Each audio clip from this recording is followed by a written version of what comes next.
نحمده ونستعينه ونستغفره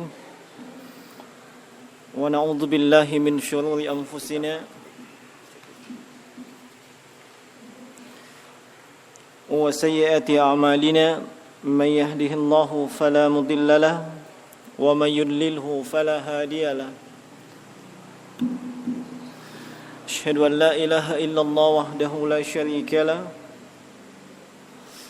وأشهد أن محمدا عبده ورسوله ولا نبي بعده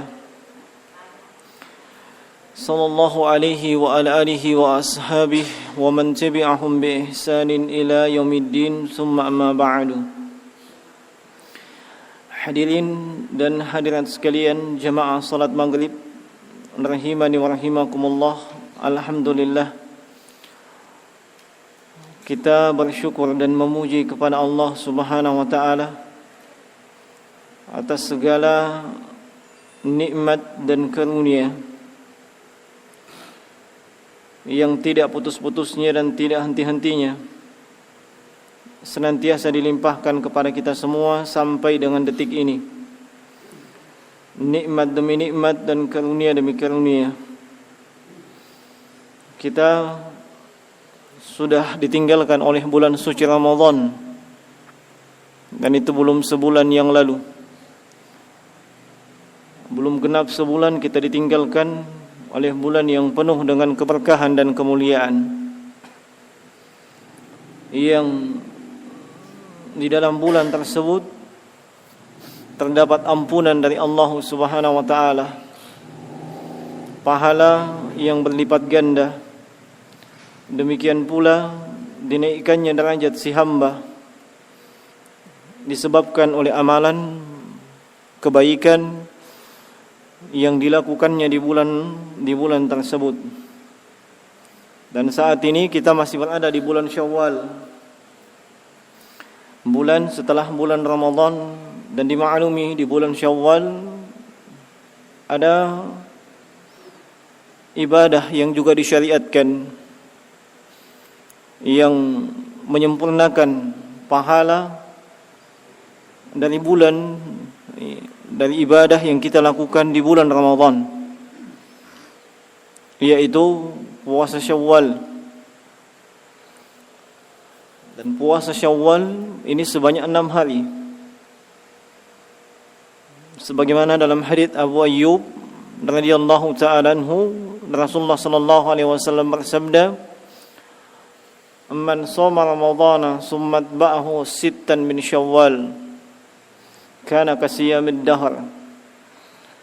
Siapa saja yang berpuasa di bulan Ramadan dan kemudian setelahnya mengikutinya dengan puasa di bulan Syawal sebanyak 6 hari, maka itu sama dengan pahalanya dengan puasa selama setahun penuh. Ini merupakan keutamaan yang luar biasa, dan sejumlah ulama telah menyebutkan bahwasanya di antara tanda makbul diterimanya amalan di bulan Ramadan adalah melakukan ibadah setelahnya, mengikuti amal ibadah yang dilakukan di bulan Ramadan dengan amal ibadah setelahnya, yang di bulan Syawal dan seterusnya. Terlebih amalan tersebut sangat ditekankan, meski tidak sampai kepada tingkatan yang wajib. Namun hendaknya kita jangan melalaikan, jangan meremehkan setiap amalan-amalan ibadah yang memang disyariatkan kepada kita, dan hal itu telah diperintahkan oleh Rasulullah sallallahu alaihi wasallam. Dan semoga Allah Subhanahu wa taala menerima amal-amal ibadah yang telah kita lakukan di bulan Ramadan dan memberikan kita nikmat usia sehingga kita dapat bertemu dengan Ramadan di tahun yang berikutnya. Kemudian jemaah sekalian, mengawali atau membuka pertemuan kita setelah Ramadan ini, setelah sebulan lebih kita vakum tidak ada agenda kajian, tidak ada agenda ta'lim, maka insyaallah sesuai dengan permintaan jemaah, mulai malam ini, malam Selasa di masjid kita ini, itu kita akan mulai dengan fikih ibadah. Fikih ibadah, yaitu hukum-hukum fikih terkait dengan ibadah-ibadah yang kita lakukan. Dan ibadah yang paling pokok, yang paling utama setelah seorang mengucapkan 2 kalimat syahadat, tentunya adalah ibadah salat. Ibadah salat salah satu daripada rukun Islam yang paling atau sangat ditekankan setelah 2 kalimat syahadat. Nabi sallallahu alaihi wasallam bersabda, "Bunyal Islam ala khamsin." Islam dibangun di atas 5 pondasi. Syahadatu an la ilaha illallah wa anna Muhammadar Rasulullah wa iqamis shalah wa ita'iz zakah wa shaum Ramadan wa hajjil bait. Atau kama qala. 5 pondasi tersebut adalah mengucapkan 2 kalimat syahadat, melaksanakan ibadah salat, menunaikan zakat, dan kemudian berpuasa di bulan Ramadan, dan menunaikan ibadah haji bagi yang memiliki kemampuan. Rukun kedua setelah syahadatain, dan kewajiban melaksanakan ibadah salat ini tidak akan pernah gugur, kecuali kalau si hamba itu betul-betul telah terlepas beban atau hal-hal yang menunjukkan bahwa dia mukallaf. Selama ada persyaratan, maka selama itu pula ia wajib melaksanakan ibadah salat. Selama dia masih hidup, masih dalam keadaan berakal dan belum pikun, masih dalam keadaan muslim, maka dalam kondisi demikian tetap ada kewajiban untuk melaksanakan ibadah salat.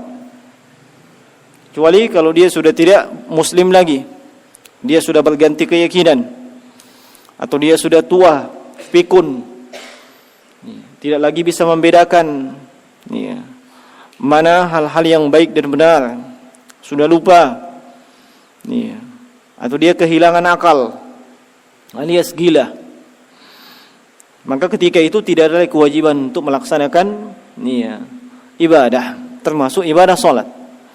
Tapi selagi hal tersebut masih ada dalam diri setiap muslim, khususnya yang laki-laki, maka selama itu pula kewajiban melaksanakan ibadah salat tetap ada. Dan ibadah salat ini pula yang membedakan antara muslim dengan kafir. Muslim dengan kafir. Al-ahdul ladzi bainana wa bainahum as-shalah, faman tarakaha faqad kafara. Perjanjian kami dengan mereka adalah ibadah salat. Dan siapa saja yang meninggalkan ibadah salat sungguh telah kafir. Nah, berdasarkan hadis ini, Al-Imam Ahmad bin Hanbal rahimahullahu taala di mazhab beliau yang masyhur, bahwasanya siapapun yang meninggalkan ibadah salat itu dihukumi secara mutlak kafir berdasarkan hadis tersebut. Meskipun demikian, yang lebih tepat insyaallah taala adalah pendapat jumhur ulama, bahwa di sana ada ketentuan, ada rincian terkait mereka yang meninggalkan ibadah salat, tidak serta-merta langsung dikafirkan. Nah, kemudian jemaah sekalian, ibadah salat adalah tiang daripada agama Islam. Rasulullah sallallahu alaihi wasallam bersabda, "Ra'sul amr al-Islam wa umuduhu as-salah wa ra'su sanamiha al-jihad." Pokok dari urusan ini adalah Islam. Kemudian tiangnya adalah salat. Dan puncaknya atau puncak perjuangan dalam Islam itulah jihad. Nah, Dan masih banyak lagi dalil-dalil yang menunjukkan urgensi dan pentingnya ibadah salat yang merupakan ibadah yang diwajibkan bagi setiap muslim, setiap muslimah yang telah mukallaf. Nah, jemaah sekalian, sebelum masuk kepada ibadah salat, sebelumnya kita mesti mengetahui dulu persyaratan untuk melaksanakan ibadah salat. Sehingga tidak hanya sekedar melaksanakan ibadah salat saja. Tidak hanya sekedar menegakkan begitu saja. Dan dimaklumi, setiap ibadah yang disyariatkan dalam Islam punya persyaratan. Tanpa terpenuhinya persyaratan tersebut, maka ibadah tersebut tidak sah. Ibadah tersebut tidak sah. Apakah itu puasa, zakat, haji, salat, dan yang lainnya. Nah, dan di antara syarat mutlak, dan itu syarat pokok keabsahan ibadah salat, adalah bersihnya orang yang melaksanakan ibadah salat, baik fisiknya, badannya, maupun pakaiannya, dan juga tempat yang dia mau gunakan untuk salat. 3 hal ini mesti dia perhatikan dengan baik dan benar. Badan atau fisiknya bersih, kemudian pakaian yang dia gunakan juga, yang dia pakai untuk salat juga bersih, dan tempat melaksanakan ibadah salat itu juga, itu juga mesti bersih. Dan kebersihan itu sering dibahasakan di dalam pembahasan fikih dengan at-taharah. Olehnya, karena persyaratan tersebut, para ulama, fuqaha, ahli fikih selalu mengawali pembahasan fikih mereka dengan babut taharah sebelum mereka masuk ke babus salah. Kenapa demikian? Sebab salah satu syarat utama dan syarat mutlak mesti terpenuhi bagi siapapun yang hendak melaksanakan ibadah salat, itu tadi, kebersihan fisik, kemudian kebersihan pakaian dan tempat yang ia gunakan untuk salat dari najis dan hadas. Kalau tidak ada jaminan kebersihannya, maka hanya ada beberapa kemungkinan. Kemungkinan yang pertama, ibadah salatnya tidak sah. Dia mesti mengulang ibadah salatnya.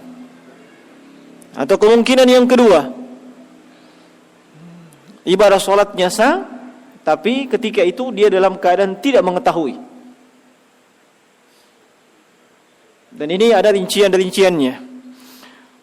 Kalau fisik yang berhadas, maka ketika itu dia mesti mengulang ibadah salatnya. Tapi kalau pakaian yang dia gunakan atau tempat yang ia pakai untuk melaksanakan salat ternyata di sana ada najis dan dia tidak mengetahui hal tersebut kecuali setelah selesai salat, maka dia tidak perlu mengulang ibadah salatnya.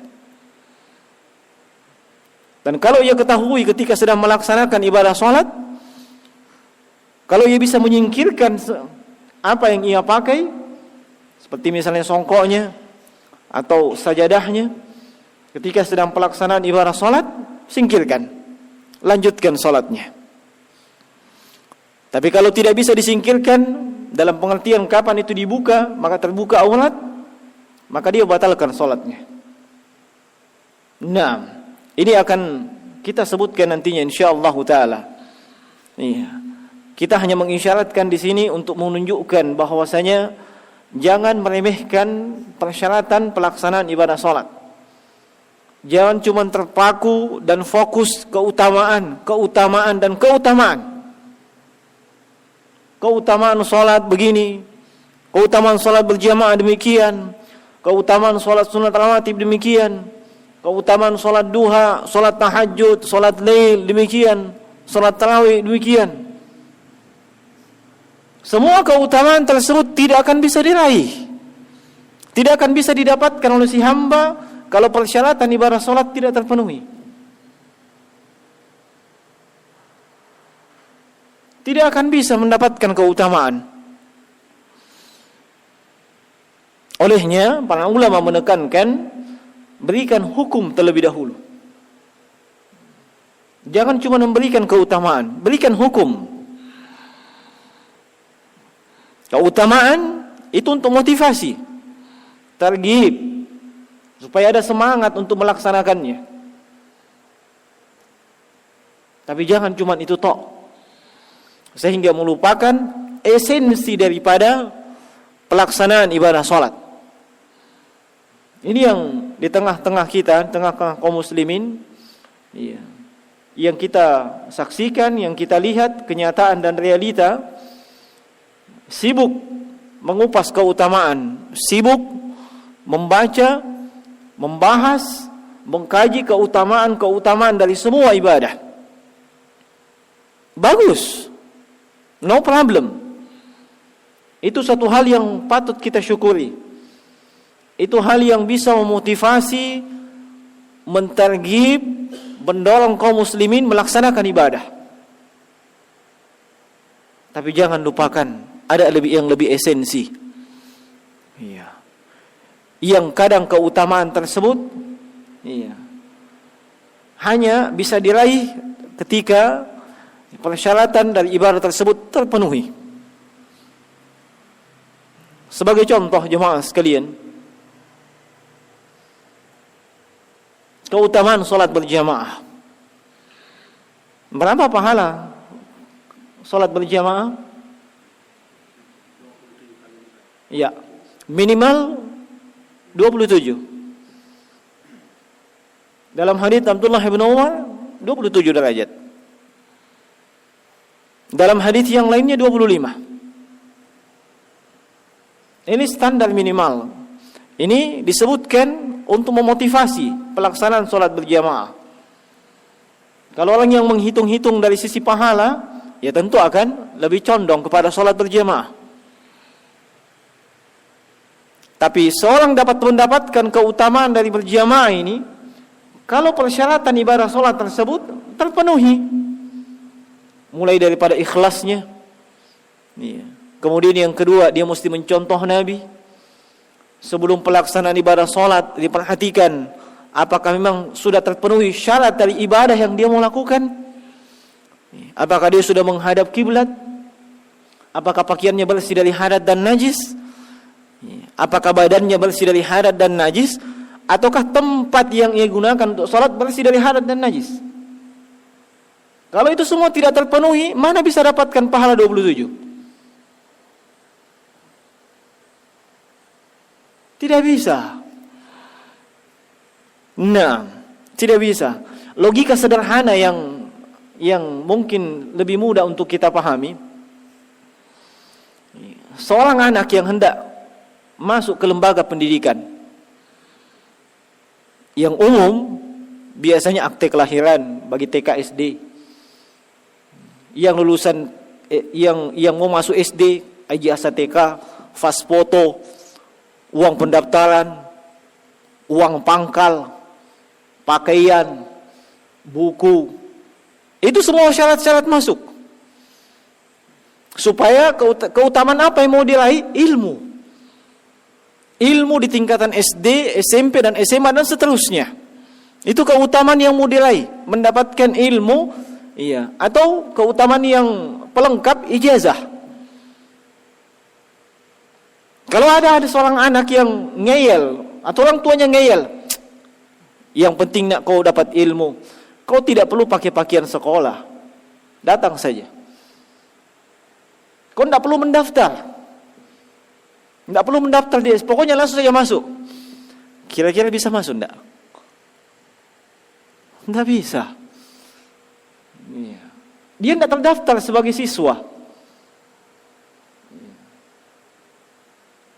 Tidak terdaftar sama sekali. Tidak ada kesempatan untuk dia duduk di bangku sekolah untuk mengenyam pendidikan, mengenyam ilmu pengetahuan, tidak ada. Kenapa? Syarat untuk masuk dia tidak penuhi. Dia tidak penuhi. Contoh yang lainnya, habis Ramadan seperti ini, itu undangan di rumah ada 6 undangan pernikahan. Semuanya pernikahan yang pertama, saya yakin. Nah, satu sisi kita bersyukur kepada Allah Subhanahu wa taala, antusias kaum muslimin untuk menghindari fitnah wanita dengan menikah. Yang kedua, dari sisi akidah, hilang keyakinan khurafat bahwa bulan kejepit, bulan kecipi antara Syawal dengan Zulhijjah tidak boleh menikah katanya. Kalau di Makassar itu sudah tidak ada kayaknya. Alhamdulillah. Di antara syarat untuk menikah itu mesti ada ijab kabul. Yang akan melakukan ijab dan kabul ada walinya.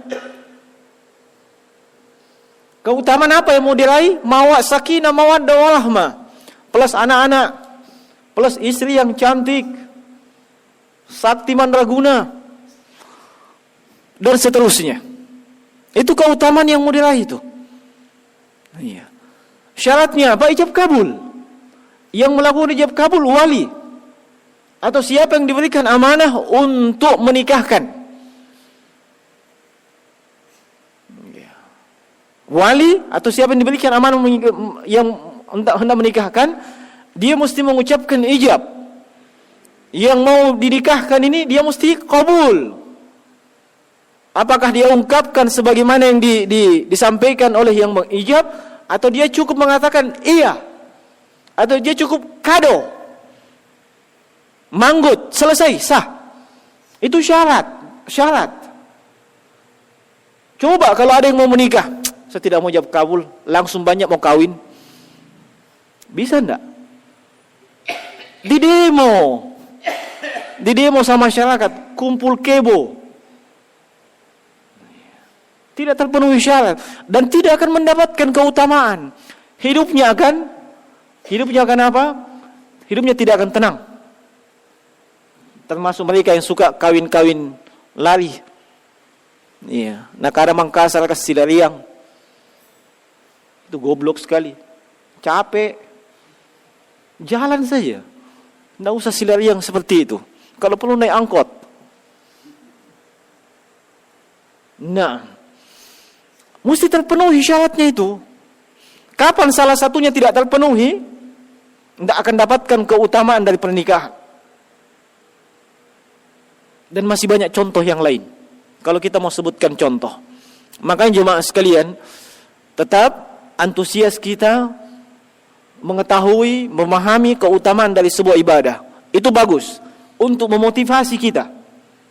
Tapi jangan pernah lupakan persyaratan daripada ibadah tersebut, diterima tidaknya, kemudian syarat untuk mendapatkan pahala, dan syarat untuk pahalanya berlipat ganda. Itu tolong diperhatikan dengan baik. Termasuk yang kita isyaratkan di sini adalah persyaratan untuk melaksanakan ibadah salat yang paling pokok, yang paling utama adalah bersihnya si hamba dari hadat dan najis, baik itu fisik atau badannya, ataupun pakaian yang dia pakai, maupun tempat yang ia akan gunakan untuk melaksanakan ibadah salat. Nah, olehnya pembahasan yang di awal itu biasanya pembahasan terkait dengan masalah at-taharah, bersuci terlebih dahulu. Kapan bersuci tidak beres, tidak ada itu yang namanya ibadah salat. Rangkaian daripada bersuci mulai daripada penggunaan air. Penggunaan air. Sebab yang dipakai bersuci itu air. Air tidak bisa digunakan apakah tidak ada, atau dia tidak bisa menggunakannya disebabkan ada sebab, Iya, baru pindah kepada pengganti air, tanah atau debu. Dan sebelum itu semua, iya, kalau ia mengalami hadas baik kecil maupun besar, dia mesti bersihkan terlebih dahulu. Dia mesti mensucikannya terlebih dahulu. Atau dia terkena najis, dia mesti bersihkan terlebih dahulu sebelum masuk kepada persyaratan salat berwudu. Ini rangkaian-rangkaian yang tidak bisa dipisahkan antara satu dengan yang lainnya. Kapan salah satunya tidak ada, yang lain itu akan hilang. Tidak ada. Nabi SAW bersabda, "La yaqbalullahu salata ahadikum idza ahdath hatta yatawadda." Allah tidak menerima salat salah seorang antara kalian ketika dia berhadas sampai dia berwudu. Sampai dia berwudu. Hadits Abu Hurairah radhiyallahu anhu yang muttafaqun alaih. Dan di dalam Al-Quran Allah Subhanahu wa taala memerintahkan dalam surah Al-Maidah ayat yang ke-6, "Ya ayyuhalladzina amanu, wahai segenap kaum mukminin, idza qumtum ila sholati faghsilu wujuhakum wa aydiyakum ila al-marafiq." Wahai segenap kaum mukminin, apabila kalian hendak melaksanakan ibadah salat, iya, Allah perintahkan bagaimana berwudu. Cucilah wajah kalian dan tangan kalian sampai ke siku. Wamsahu bil usikum, usaplah kepala kalian. Wa arjulakum ilal ka'bain, dan kaki kalian sampai ke mata kaki. Wa in kuntum junuban fatahharu, kalau kalian junub bersuci terlebih dahulu. Wa in kuntum marda aw ala safarin aw jaa ahadum minkum minal ghaid, kalau kalian sakit atau dalam keadaan musafir perjalanan atau buang air besar. Wa in kuntum, bagaimana ayatnya? Marda aw ala safarin aw jaa ahadukum minal ghaid fatayammamu sa'idan thayyiba. Kalian tidak mampu menggunakan air atau airnya tidak ada, hendaknya bertayamum. Famsahu bi wujuhikum wa aydikum min, usap wajah dan tangan kalian, itu ketika tayamum. Kemudian Allah sebutkan hikmahnya, ma yuridullahu dia ja'ala alaikum min haraj, Allah tidak menginginkan kesulitan pada kalian. Ini diantara hikmah agama Islam. Tidak akan kita temukan suatu yang sulit dan pelaksananya dalam Islam kecuali ada pasti solusi untuk kemudahannya. Tidak ada itu, pasti ada solusinya. Itu karakteristik agama Islam. Siapapun yang merasa kesulitan melaksanakan beban ibadah, pasti diberikan keringanan, pasti. Agama ini, inna din yusrun, agama ini mudah sekali, mudah. Allah tidak menginginkan kesulitan buat kalian. 6. Dan secara umum Allah Subhanahu wa taala berfirman, "Wa thiyabaka fatahhir," dan pakaian kalian bersihkan. Ini semua menunjukkan urgensi dan pentingnya at-taharah, bersuci. Nah, jemaah sekalian, kalau di fikih Syafi'iyah, di mazhab Asy-Syafi'i, itu biasanya pembahasannya dimulai daripada babul miyah, bab tentang air. Kenapa tentang air terlebih dahulu? Sebab air ini yang mau digunakan untuk membersihkan hadat, najis dan berwudu. Makanya mereka dibahas dulu masalah air. Nah, baru setelah itu dibahas masalah hadat dan najis. Setelah itu baru dibahas masalah mandi janabah. Kemudian masalah haid dan nifas. Baru setelah itu dibahas masalah wudu.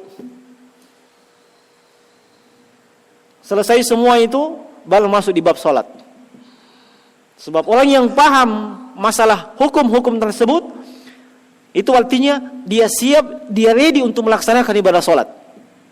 Kapan dia tidak paham, salah di situ, nggak ada gunanya sholatnya. Tidak terpenuhi syaratnya. Nah, dan bagus permintaan jemaah masjid ketika hendak membahas terkait dengan masalah fikih seperti ini. Hanya tolong dipahami.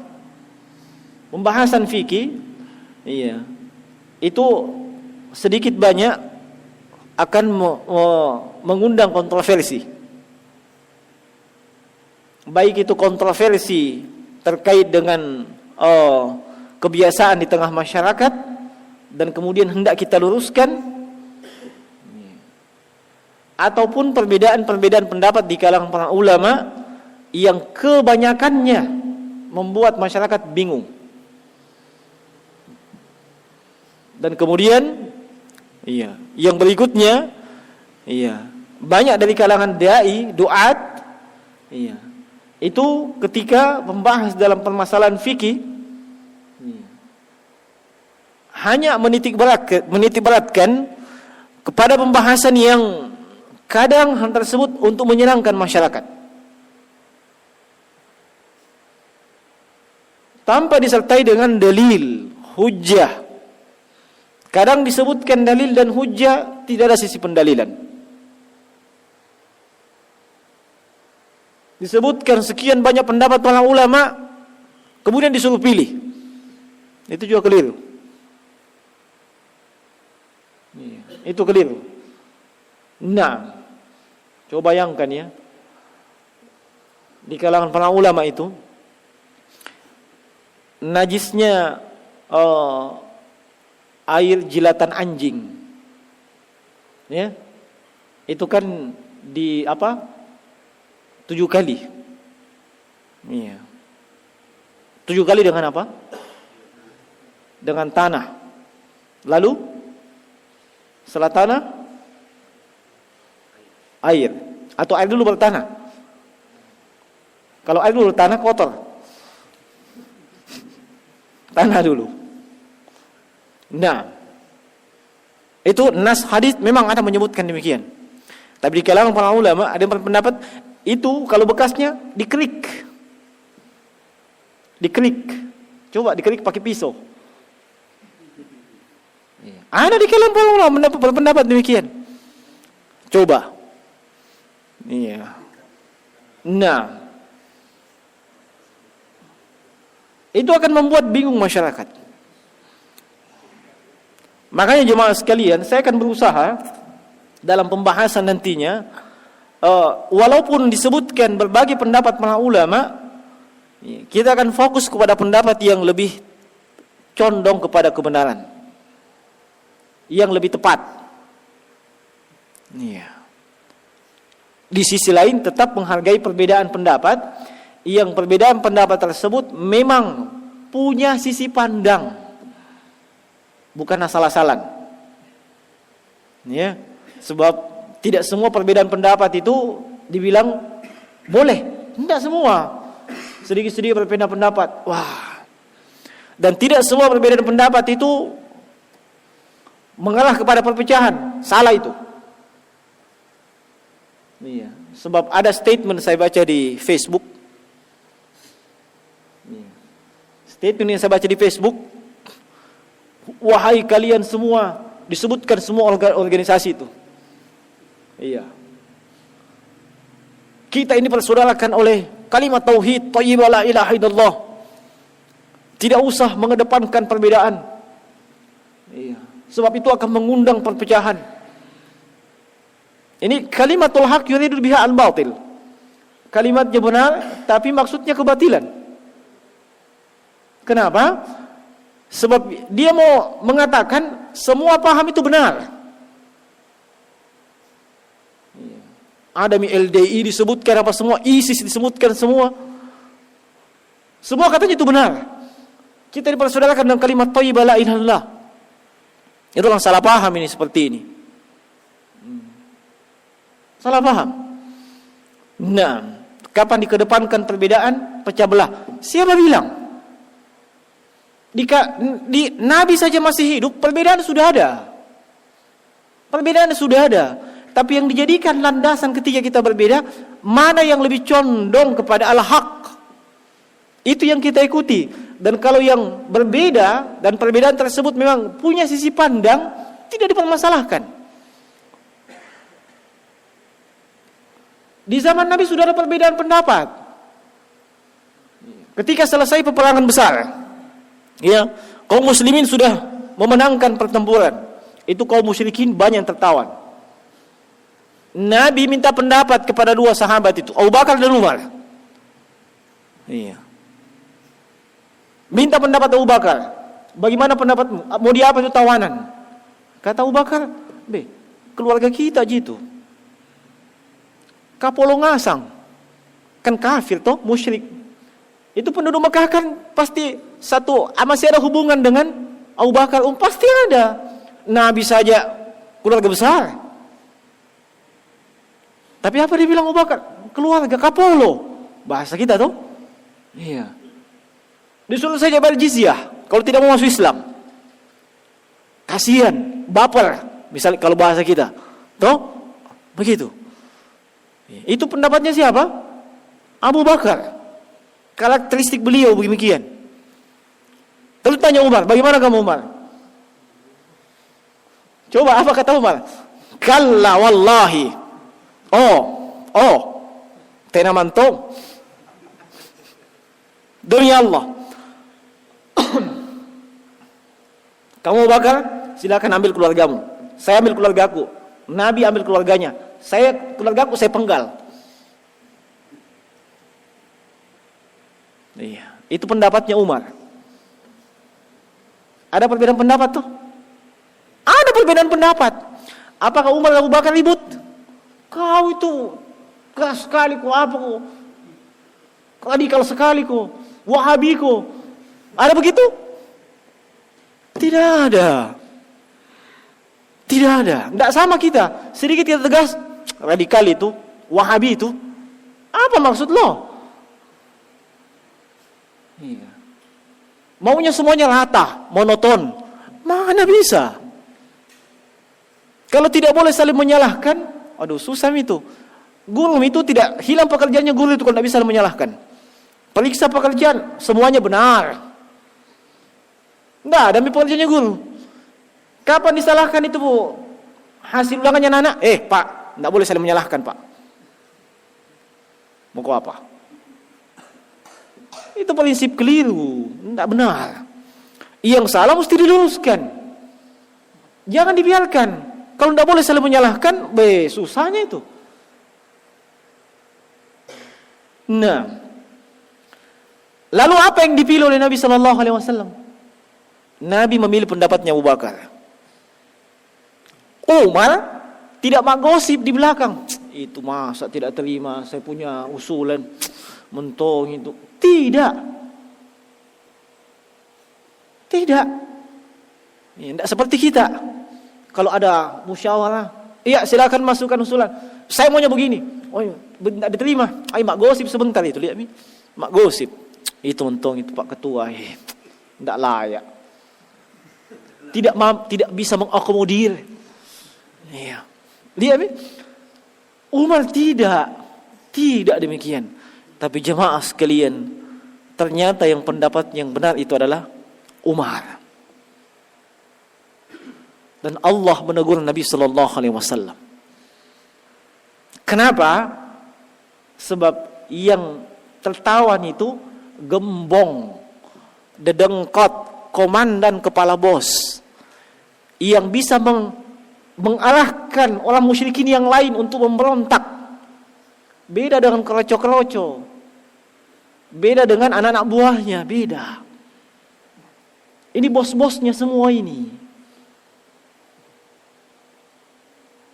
Dan Nabi mengakui bahwa pendapat Umar yang lebih tepat. Meskipun dalam pelaksanaannya Nabi sudah menjalankan pendapatnya Abu Bakar. Tapi yang kita ingin ambil di sini jemaah sekalian, bahwa perbedaan pendapat sudah ada di zaman Nabi. Perbedaan tersebut tidak mengakibatkan perpecahan sama sekali. Sama sekali tidak. Iya. Di zaman kita ini perbedaan pendapat, begitu kita berbeda. Iya. Tadi saya saksikan seorang dai menyebutkan tentang tabarruk, tidak boleh mengambil berkah dari sini. Termasuk dari air minum kiai.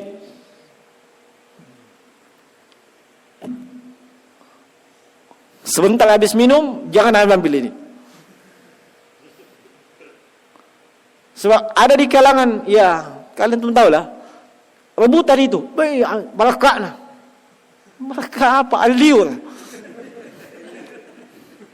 Iya. Begitu ditegur bahwa tidak ada keberkahan, orang sebelah langsung mengatakan, dia itu Wahabi, radikal, ISIS, pemahamannya hanya dia saja yang masuk surga, yang lain neraka.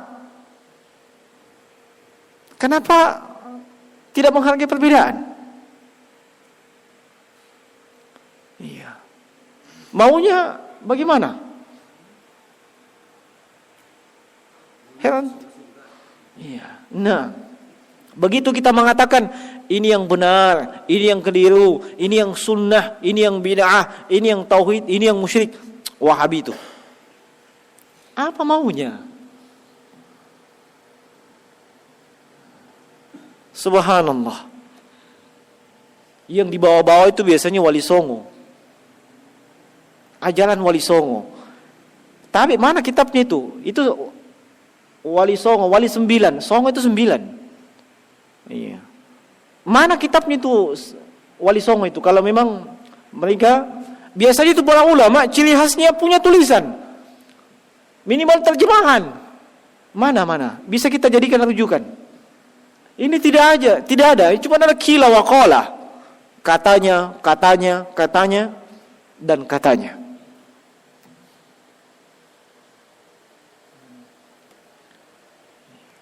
Perbedaan pendapat yang memang ada dalam persoalan fikih, iya, itu perbedaan pendapat yang umum dan kebanyakannya kita mesti berlapang dada. Iya, dalam persoalan fikih. Meski tidak semuanya. Contoh yang kita mesti berlapang dada dalam praktik ibadah sholat. Ada yang turun lututnya duluan. Ada yang turun tangannya dahulu. Tidak ada masalah. Yang dipermasalahkan kalau dia turun dengan keningnya dahulu. Tidak ada contoh. Ya? Tidak ada contoh. Perbedaan yang tidak bisa ditoleransi. Iya. Perbedaan yang memang satu salah, yang satu pasti benar. Perbedaan yang terkait dengan masalah akidah dan keyakinan. Iya. Meskipun dalam pembahasan fikih tetap juga ada. Tidak bisa ditoleransi. Seperti dalam masalah jual beli ina. Iya, ada di bab muamalah itu jual beli ina. Sebagian fuqaha mengatakan itu jaiz, mubah, boleh. Tapi yang tepat itu jual beli riba. Iya. Jual beli riba. Itu jual beli dalam bahasa fikih macam-macam. Maksudnya jual beli dalam bentuk kredit macam-macam. Kalau di bahasa Indonesia kredit ji. Iya, tapi kalau dikembalikan ke bahasa fikih banyak itu. Ada bai'ut taqsid, ada bai'ul aina. Iya, macam-macam. Dan semua punya hukum-hukum yang berbeda. Beda kalau kita kredit saja. Itu saja. Nah, ada perbedaan yang memang mesti berlapang dada, sebab memang dalil menunjukkan ada kelapangan dalam masalah itu. Tapi ada perbedaan yang tidak boleh toleransi. Yang satu benar, yang satu keliru. Ini tidak boleh kita berlapang dada yang seperti itu. Maksudnya mesti dijelaskan mana yang hak dan dijelaskan mana yang keliru. Terserah mereka mau terima apa tidak. Itu perbedaan. Iya. Dan itu semua insya Allah kalau kita pahami dengan baik tidak akan menimbulkan perpecahan. Tidak akan. Kecuali bagi mereka yang punya sudut pandang yang sempit. Dan di masyarakat banyak itu. Hanya perbedaan basmalah. Saya tidak mau sholat di sana. Kenapa? Iya, tak nak baca basmalah. Ini sudut pandangnya sempit. Kenapa tidak mau sholat di sana? Tidak ada kunut. Sudut pandangnya sempit yang seperti ini. Itu biasanya masyarakat umum seperti itu. Yang dia fanatismenya terlalu tinggi terhadap pendapat tertentu, yang kalau ditelusuri pendapatnya itu sebenarnya masih butuh pengkajian ulang. Nah, jam berapa Isa?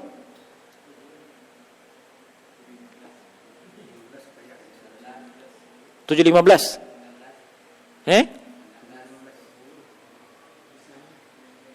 Iya, ini ada perbedaan pendapat juga ini. Dan ini saya masih bisa toleransi. Iya. Kalau masalah Isya, ketika Nabi menyebutkan tentang waktu-waktu salat, Nabi sebutkan wal isya'u ahyanan wa ahyanan. Dan adapun ketika salat Isya, Nabi kadang mempercepat, kadang memperlambat. Itu kalau waktu salat yang lain Nabi sebutkan waktunya dari sini sampai ke sini. Ya. Waktunya dari sini, tapi begitu menyebutkan tentang salat Isya, Nabi sebutkan wal isya'u ahyanan wa ahyanan. Idza ra'ahu ijtama'u. Iya.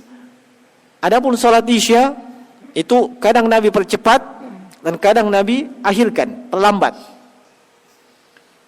Kalau Nabi melihat jemaah berkumpul di awal waktu, beliau percepat di awal waktu. Dan kalau Nabi melihat jemaah lambat datang, di akhir waktu diperlambat juga. Dari sini kemudian para ulama itu mengambil istinbat hukum tatkala ada keperluan misalnya seperti kajian, pelajaran dan seterusnya, itu boleh diakhirkan. Boleh diakhirkan salat Isyanya. Iya, kalau kita kan biasanya ngotot. Nah, itu maklum saja, masyarakat begitu maklum, belum sampai ilmunya. Kita jangan mata geng juga. Kenapa? Kita belum jelaskan ke mereka. Belum ada sosialisasi. Iya. Bagaimana juknis, juklak, belum ada dijelaskan, langsung mau mata geng juga. Itu biasanya keliru. Iya, sampaikan dulu. Iya. Baru setelah mereka paham, ya mereka biasanya tidak ribut lagi. Oh, ternyata kadang diakhirkan. Pernah Nabi sholat Isya itu tengah malam. Itu jemaah ada yang salah model tidurnya di masjid, menunggu. Iya. Kalau kita mungkin, kamat. Setelah itu baku tunjuk jadi imam. Ya toh. Kalau di zaman Nabi tidak berani. Sebab Nabi itu imam rawatib. Imam rawatib itu Nabi. Dan imam rawatib Nabi tidak menunjuk penggantinya, naibnya. Otomatis ada tompel di qomat. Ada datang pada di qomat. Kalau tidak datang, ya begitu tadi posisinya. Tidur. Sampai Umar datang ke rumahnya Nabi, ya Rasulullah. Iya, qad namal sibyan. Ya Rasulullah, anak-anak sudah tidur. Baru Nabi keluar. Baru di qomat. Lihat nih. Mau dibilang apa itu? Radikal? ISIS? Wahabi? Iya, Iya, aliran sesat. Bagaimana caranya? Ini tuh Nabi. Sebenarnya pelajaran yang bisa kita petik dari situ, waktu sholat Isya itu panjang dan bisa dilihat kemaslahatannya jemaah. Iya, begitu. Nah, taib. Ini saya mau akhiri karena masuk ke sholat Isya. Taib, saya kira cukup. Nanti insya Allah kita masuk di pembahasan pertemuan berikutnya itu terkait dengan masalah at-tahar. Nah, kemudian saya juga minta maaf, mungkin pertemuan yang akan datang itu tidak bisa kita isi. Sebab ada acara selama sepekan yang saya mesti ikuti. Mulai hari Ahad sampai Ahad. Iya.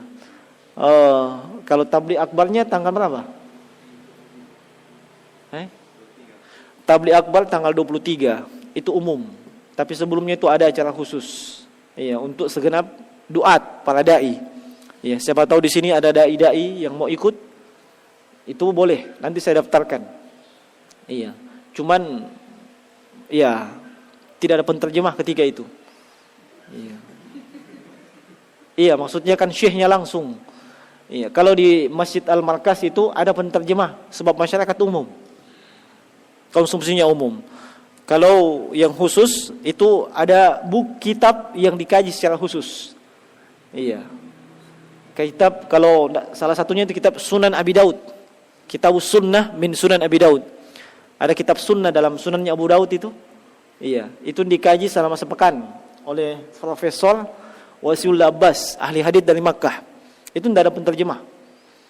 Iya, kalau memang mau daftar nanti SMS saya nanti saya daftarkan. Nah, itu selama sepekan itu penting sekali bagi siapapun dari kalangan duat atau yang sudah tahu bahasa Arab untuk belajar langsung dengan para ulama. Itu akan sangat berbeda ketika kita mengambil ilmu langsung dari para ulama. Iya. Di Jalan Cendrawasih, Jalan Bajarupa, Mahat Pesantren Sunnah. Iya. Hanya itu tadi. Sebaiknya mulai sekarang itu ilmu alat dikasih bagus. Termasuk ilmu alat, ilmu bahasa Arab. Itu pintu gerbang meraih semua ilmu-ilmu Islam, bahasa Arab. Al-Quran pakai bahasa Arab, hadits pakai bahasa Arab. Makanya kalau ada orang dai, apalagi dai kondang atau dai yang dikondangkan, tidak tahu itu bahasa Arab, tanda tanya besar itu. Tanda tanya besar. Iya, kalau macam-macam kita kan bukan ji kondang, iya, kondangan ji. Nah, tidak terlalu dipentingkan, iya, tidak terlalu seterusnya. Tapi tetap itu penting sekali bahasa Arab. Nah, saya kira cukup, insyaallah. Nanti sepekan setelahnya baru bisa kita kembali melanjutkan pembahasan ini. Jadi saya sudah minta maaf duluan, ya, nanti tidak usah minta maaf lagi ketika masuk di pembahasan berikutnya. Nah, Ustaz itu menyangkut masalah salat isya tadi itu kan panjang waktunya. Jadi bisa agak lama, tapi kalau waktu-waktu yang lain bagaimana? sama. Maksudnya sama dari sisi kemudahannya bagi orang yang hendak melaksanakan sholat berjamaah. Iya. Misalnya duhur asar. Duhur kita sudah azan. Ini jemaah masih tapi kita mesti pahami dulu. Memang kondisi jemaah itu sebenarnya banyak, cuma lambat-lambat. Nah, ini bisa diperlambat ini. Jangan mata geng mesti ikuti. Jangan. Tunggu jemaah sebab biasanya itu waktu-waktu seperti itu orang bekerja. Iya. Dipanggil dengan azan, ya butuh proses, mungkin ada yang buang air kah, wudu dan seterusnya. Iya. Dibiarkan mereka sampai kumpul, baru dikomat. Toh sampai menjelang asar waktunya. Iya. Tapi kalau dilihat jemaah berkumpul di awal waktu, silahkan. Masalahnya begini biasa, kan ada yang agak terlambat. Kan kita mau kasih kesempatan mereka misalnya untuk salat sunat lagi.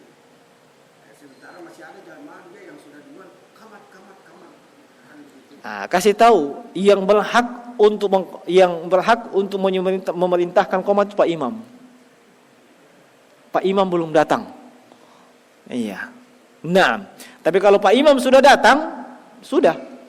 Mau dia sholat sunat ke qomat. Kalau dia sudah bilang qomat. Ada yang tanya imamnya dulu mau salat sunat atau tidak. Iya. Nah, di sini kan mungkin imamnya 1-2, maksudnya bukan cuma 1. Kalau duhur mungkin imam sebaiknya ditetapkan supaya tidak baku tunjuk-tunjuk. Kalau duhur asar misalnya ini, maghrib bisa subuh ini. Iya. Tapi ada tetap imam utama. Iya. Pengganti imam itu yang kayak duhur asar begitu. Nah, kalau dia datang, lihat, kalau dia bilang qomat, ya qomat. Kalau dia mau sholat sunat, ya sholat sunat. Nah, sebab Nabi begitu masuk masjid langsung qomat. Iya, itu kebiasaan di zaman Nabi sallallahu alaihi wasallam. Baik, saya kira cukup ya. Iya, demikian yang bisa kita. Oh, iya. Assalamualaikum warahmatullahi.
Iya, taib.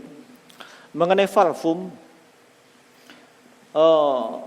yang banyak beredar di tengah masyarakat, ya. Ini titik permasalahannya adalah parfum yang mengandung alkohol dan non alkohol. Di situ titik pembahasannya. Iya. Masalahnya di tengah masyarakat itu pembahasan tentang alkohol identik dengan sesuatu yang diharamkan. Iya. Ini kalau mau kita sebutkan dengan lengkap panjang, tapi saya akan sebutkan dengan ringkas saja. Satu, alkohol itu bukan pada satu model saja, bukan pada satu jenis. Ada sekitar kalau saya tidak salah 72 jenis. Ada yang dipakai untuk membius, ada yang dipakai untuk di kedokteran dan seterusnya. Iya. Itu hukumnya beda-beda. Yang kedua, tidak selamanya alkohol itu memabukkan. Alkohol dihentikan dengan memabukkan. Siapa bilang? Itu balok AC ada alkoholnya? Balok AC, balok nipa, balok talak ada alkoholnya? Tidak ada. Iya.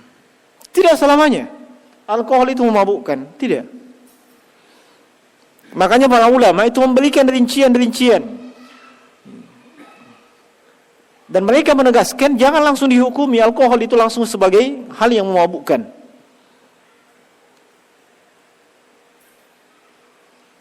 Sebab berbeda antara yang memabukkan dengan alkohol.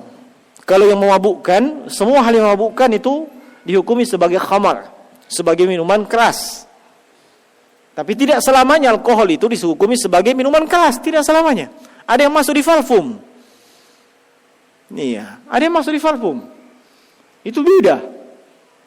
Ada yang biasa kalau ada yang mau dioperasi disuntikan obat bius.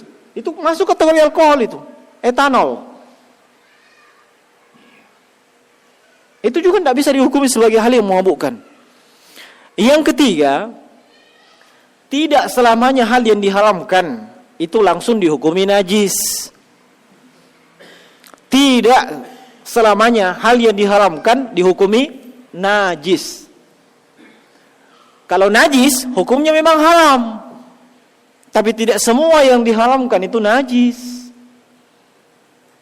Bingung ya? Enggak. Taib. Contoh najis apa? Kotoran manusia. Itu diharamkan. Diharamkan dalam bentuk apa? Diharamkan dipakai, dikonsumsi, digunakan dan seterusnya. Itu contoh. Najis diharamkan. Tidak boleh dipakai. Tapi tidak setiap yang diharamkan dia langsung dihukumi najis. Contoh, Allah Subhanahu wa taala berfirman, "Hulimat 'alaikum ummahatukum wa banatukum." Telah diharamkan untuk kalian untuk menikahi, diharamkan untuk menikahi ibu-ibu kalian, anak-anak perempuan kalian. Tapi tidak ada di kalangan para ulama mengatakan ibu kita itu najis. Anak perempuan kita najis. Kenapa? Hanya disebabkan diharamkannya. Jadi tidak setiap yang diharamkan itu langsung dihukumi najis. Itu pun kalau alkohol tersebut memang masuk jenis yang diharamkan. Apalagi kalau memang tidak. Sehingga ketika kita mendapatkan parfum, atau yang keempat, sesuatu yang sudah berubah namanya dan tidak lagi memabukkan, kalau dianggap alkohol itu memabukkan, meskipun anggapannya tidak tepat, kalau dianggap alkohol itu memabukkan, ketika dia berubah nama, berubah komposisi, tidak lagi memabukkan, itu hilang hukum. Sebab adanya hukum itu tergantung dengan sebab. Kapan ada sebab, ada hukum. Tidak ada sebab, tidak ada hukum. Minuman, kapan minuman tersebut memabukkan, ada hukum, haram. Kapan minuman tersebut tidak memabukkan, tidak apa-apa. Sebab tidak ada sebabnya. Sama tadi. Itu kalau alkohol dianggap najis, kalau dianggap alkohol dianggap memabukkan. Jadi silahkan. Iya, silahkan pakai apa tadi Excel ke apa segala, tidak ada masalah. Iya. Nah, mau pakai valkum non alkohol, non apa alkohol, tidak ada masalah. Iya. Nah, sekira demikian, Pak. Iya. Kemudian masalah niat. Iya, masalah niat ini insyaallah nanti kita sebutkan di pertemuan yang akan datang. Kita sudah agak sudah jauh, nanti dilanjutkan insyaallah di kesempatan berikutnya.